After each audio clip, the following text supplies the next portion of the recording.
Bom, gravar. Bom, pessoal, boa noite aí novamente a todos. O tema da aula de hoje vai ser o sociólogo inglês Anthony Giddens, tá? A gente vai falar de um tema um pouco polêmico hoje, beleza? Que é uma teoria criada pelo Anthony Giddens. Bom, o Anthony Giddens, como eu falei para vocês, ele está vivo até hoje, está quase 90 anos, já 85 anos. É um sociólogo inglês. Ele tornou muito famoso durante a Guerra Fria, tá? Anos 80, anos 90. Por quê? Porque ele propôs uma solução, tá, para o que nós chamamos de sistemas políticos, tá, que ele vai dar o nome de terceira via, ok? Então ele também ficou muito conhecido, né, porque na década de 90 ele foi assessor do primeiro-ministro britânico, Tony Blair, acho que foi primeiro-ministro de 95 a 2000, uma coisa assim, se eu tô com a minha memória boa. O Giddens escreveu também sobre história do pensamento social, estrutura de classes, elites de poder, nações e nacionalismo, identidade pessoal, social e família e sexualidade. Bom, vamos lá para a ideia do cara. Bom, pessoal, o que seria uma terceira via? Né? A terceira via, dentro da sociologia, ela é muito polêmica, porque ela é vista como uma alternativa. Tá? A gente gosta muito no Brasil de usar a expressão meio termo. Mas meio termo do quê? Bom, na prática, nós temos duas vias políticas sociais, que é o capitalismo, de um lado, e é o socialismo, de outro lado. Vamos serem sinceros, né? Tanto o capitalismo quanto o socialismo, ele tem seus prós e contras, tá? Então, nenhuma das duas é perfeita, tá? E essa visão do Giddens é a ideia de tentar pegar o que é bom em cada uma dessas vias e tentar criar uma nova via, que ele seria o que eles chamam de terceira via, tá? Que, trocando por miúdos, ele chamou de social-democracia, tá? Por quê? Vamos lá, né? Qual que é a maior vantagem do capitalismo? É a liberdade. Né? Todo mundo tem liberdade, todo mundo tem independência, então isso leva a uma democracia, que é a ideia que todo cidadão tem de participar direto ou indiretamente da sociedade, tá? Então, hoje em dia, todos nós, principalmente no Brasil, por ser um país capitalista, participamos de forma direta ou indireta da sociedade. Contribuímos, certo? Só que, dentro do capitalismo, ele gera uma desigualdade social muito grande por falta de oportunidades para toda a população, tá? Principalmente as populações mais carentes, tá? Então, vou dar um exemplo muito básico para vocês. Domingo passado, próximo domingo, vocês vão fazer Enem. O Enem é uma oportunidade. A gente pode dizer que é uma oportunidade igual para todo mundo? Infelizmente, não, né? Vocês, se a gente for comparar com pelo menos metade de quem está prestando o Enem esse ano, vocês estão mais bem preparados por ter a possibilidade de ter estudado numa escola particular. Não é uma escola particular de top, né, que é a top 100 do Brasil, mas ela tem uma qualidade melhor, por exemplo, que uma escola pública, 90% das escolas públicas. Então, você sai com uma vantagem, tá? E essa vantagem, ela só pode ser possível devido ao capitalismo, tá? Se os seus pais não tivessem condições econômicas, vocês não estudariam na escola, infelizmente. Ok? Então, isso é uma vantagem. Então, não estou falando que vocês estão errados em ter essa vantagem, é uma possibilidade que o sistema lhe dão, né? Eu digo assim, se não é um crime, utilize a vantagem, que nem eu até falo brincando, mas muito sério, meu, alunos que têm direito a cotas raciais, usufruam das cotas raciais, sociais, usufruam. É uma possibilidade que você tem. Então, usufrua. Se o sistema lhe dar essa possibilidade, utilize essa possibilidade. Não é errado. Tá? Ah, mas os outros me veem de uma forma. Não. Gente, esquece isso aí. Tá? Esse comportamento é muito, como ele fala, que é um pensamento muito neoliberal. Tá? Esse pensamento neoliberal é a ideia da exclusão. Tá? O pensamento neoliberal, eu estava assistindo esses dias o documentário, né? Que nem, né? Esse negócio da terceira via. Veio tudo a calhar. Hoje eu estava pensando nessa aula. Aí, por exemplo, as chuvas que nós tivemos sexta-feira passada, né? Todo mundo ficou sabendo, principalmente São Paulo, criou um caos, né? Muitos bairros ficaram sem energia elétrica. Acho que tem bairro até agora sem energia elétrica. Então, isso vem de uma política neoliberal, né? Porque a empresa que fornecia energia elétrica em São Paulo ela foi privatizada. E muitos dessas empresas que foram privatizadas pelo Estado caiu a qualidade de, de fornecimento, né? E quando era Estado, a qualidade era melhor. Só que assim, por exemplo, se você está no Estado neoliberal, ele diz que não deve existir estatal, o Estado deve ser um Estado mínimo, né? O Estado não pode interferir na vida das pessoas. Isso é uma consequência do Estado mínimo.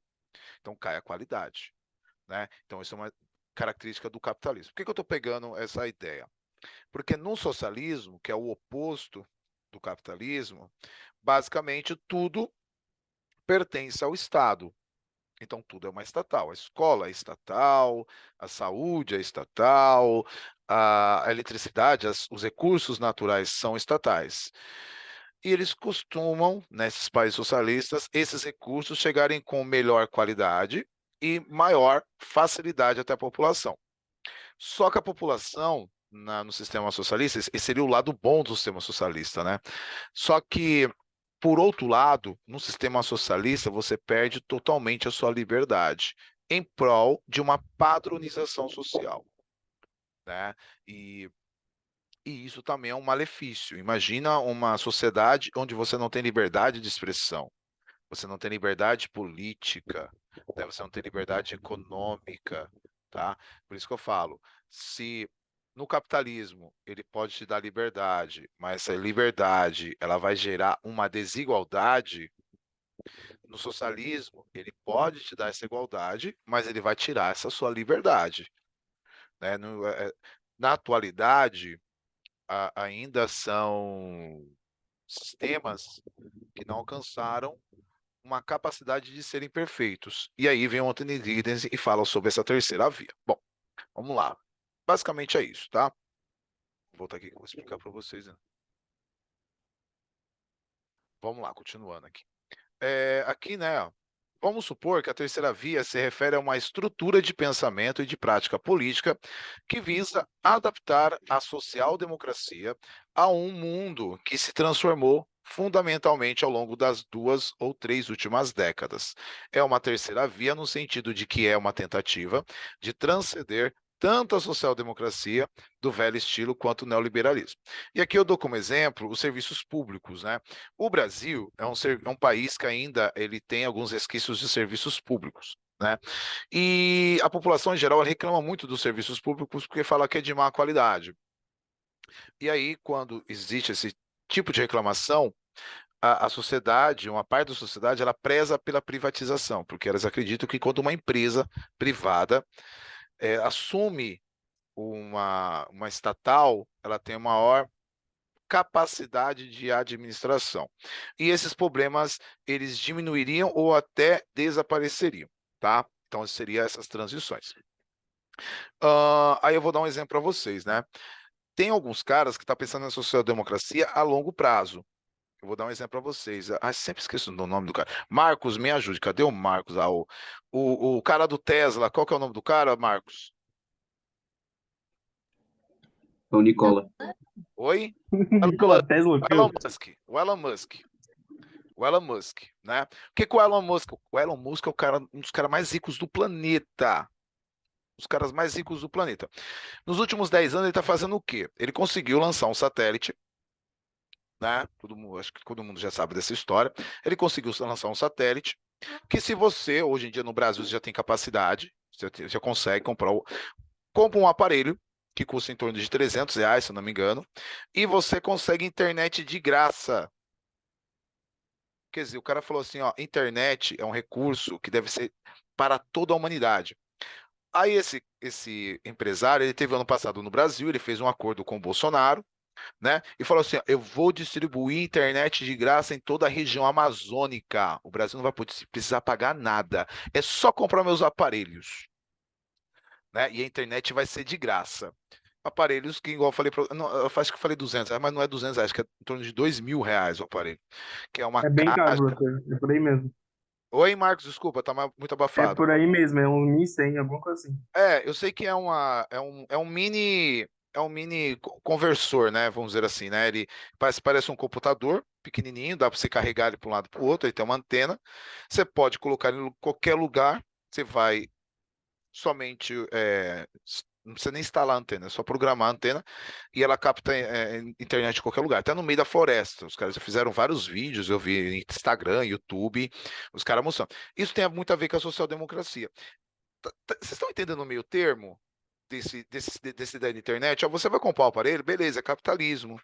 Comprar um aparelho que custa 1.000, 2.000 reais, porra, mas você vai ter internet de graça pro resto da sua vida. Imagina o que isso vai fazer com as operadoras de celular. Imagina o que isso vai fazer com essas empresas que distribuem a internet nas nossas casas aqui. Né? Elas, hoje, esse ano, daqui a 2, 3 anos, ainda elas vão estar ali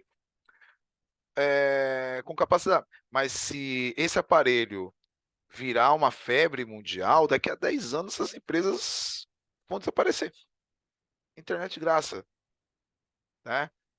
E isso é essa ideia da social-democracia. Ao mesmo tempo que você ganha um bem, você tem que comprar esse bem. Né? Porque é meio idiota. Você tem que comprar o celular para ter internet. Eles têm que pagar pela internet. Então tudo é um produto no capitalismo. Concordam comigo? E aí, a partir do momento que todo um produto no capitalismo, ele gera uma desigualdade, porque nem todas as pessoas têm condições de adquirir esses produtos. Então, esses produtos vão gerando uma desigualdade. Certo? Na social-democracia, a ideia é que você não vai perder essa liberdade, só que o Estado ele vai ter que ser mais presente na sua vida. Só que é um Estado que não vai te controlar. É um Estado que vai te possibilitar situações para você ter uma melhoria de vida. Então, por exemplo, faculdades públicas tem que existir. Tá? Então, países como a China, que o ensino é 100% gratuito, é uma ideia mundial. Imagina um país lá, Estados Unidos, que é um país riquíssimo, universidades são públicas. É difícil entrar? É difícil entrar, mas as universidades são públicas. Quem mantém as universidades? Olha que louco, são as empresas. Mas por que essas empresas mantêm essas universidades? Para conseguir contratar novos gênios logo na fonte.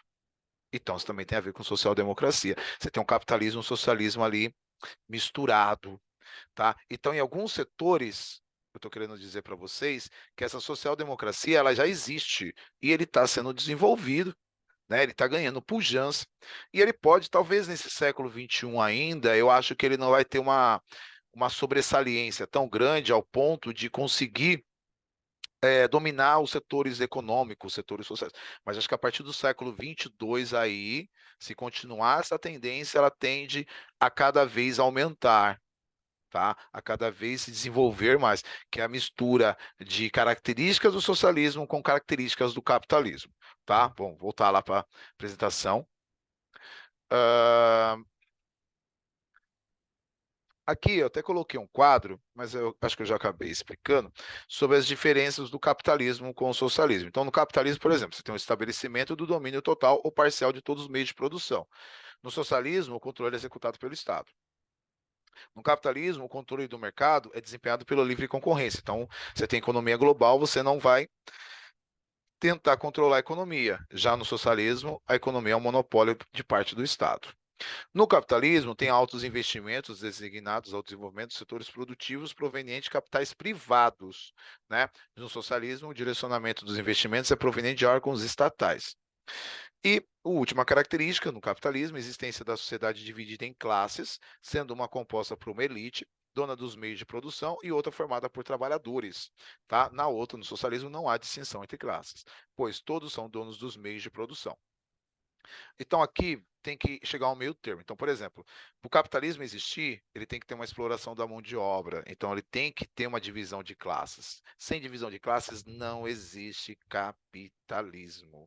Tá? Ele tem que ter um fluxo de classes, pessoas subindo e descendo num movimento constante, tá? Socialismo já não pode. Mas, por exemplo, em relação ao socialismo, essa ideia de que alguns órgãos de governo eles têm que ser comandados pelo governo. Eles são estratégicos, por exemplo, energia, educação, saúde, saneamento básico, isso tem que vir do Estado. Se o Estado não poder gerar isso aí, vai ficar muito complicado para a gente. Se a gente depender das empresas, a gente viu já, Enel deu um bom exemplo aí nos últimos 2 semanas, mais ou menos, que eles não estão. Eles querem lucro, eles não querem solucionar nossos problemas. Então, vamos lá para o texto rapidinho. Se por um lado a esquerda acusa o capital de produzir exclusão, e, por conseguinte, as desigualdades sociais, confiando no papel do Estado como instituição a solucionar esse dilema histórico. Por outro lado, o socialismo, na prática, na União Soviética e no leste europeu, havia fracassado no projeto de estatização da economia, estabelecendo governos autoritários distantes da democracia. Como pensava o economista John Keynes, né, o grande problema político da humanidade consiste em definir uma via capaz de conciliar 3 coisas essenciais. Então, isso é indispensável para a sociedade: a eficiência econômica, a justiça social e a liberdade dos indivíduos, ameaçada pelos estados totalitários, como fora na União Soviética. Tá? Então, por mais assim, né, que na União Soviética as pessoas, né, a sociedade tenha alcançado uma melhor qualidade de vida, a gente pode dizer que ele ficou ultrapassado, ela não conseguiu evoluir, ela não conseguiu se desenvolver. Tá? Ah, Pô, esse modelo chinês, a gente pode levar em conta de uma social-democracia, entre aspas. Por quê? Na China, devido à mega população, existe muita desigualdade social também. Então, eles não conseguiram ainda solucionar esse problema de desigualdade social, tá? Então, já tem educação para todo mundo, já tem saúde, mas, por exemplo, infraestrutura ainda não tem para todo mundo, tá? Casas boas, adequadas, por exemplo, um transporte adequado na China inteira, você não tem isso ainda. Então, tem algumas áreas aí que estão bem mais desenvolvidas que as outras. Então, a China não pode ser usada como exemplo de social-democracia, tá? Então, segundo Giddens aí, talvez só um Estado super capitalista pode chegar a esse meio termo, tá? Um Estado socialista dificilmente ele vai, porque o governo é muito dificilmente eles vão abrir mão do controle, né? Então, por exemplo, imagina na China eleições. Seria uma coisa meio utópica. Na União Soviética, quando ela acabou, né, o Boris Yeltsin estava no governo já, ele deu a possibilidade, falou assim, olha, eu não vou continuar mais, a Rússia está saindo, vocês podem continuar com a União Soviética. Todos os outros países também decidiram sair, né, porque viram que o sistema estava falido, certo? Então, um Estado socialista, ele é muito, muito autoritário, né? E só que eles acreditam que sem essa autoridade não tem como você manter a ordem, né? Você cria uma distopia. Você, para criar igualdade, tem que tirar a liberdade. Olha que distopia. Ou você dá a liberdade, você tem que criar a igualdade. Né? Você dá a liberdade e cria a desigualdade. Então, é uma distopia isso aí. Beleza? Bom, como prometido para vocês, essa aula foi mais curta. Eu peço a colaboração de todos. Eu já vou fazer chamada, né? Minha esposa, ela não tá legal desde manhã. Eu tô só esperando para levar lá no médico. Ela tá até me esperando já, tá trocada ali, me esperando no quarto. Tá? Vou fazer chamada, aí eu libero vocês, tá? Vou cortar a gravação aqui.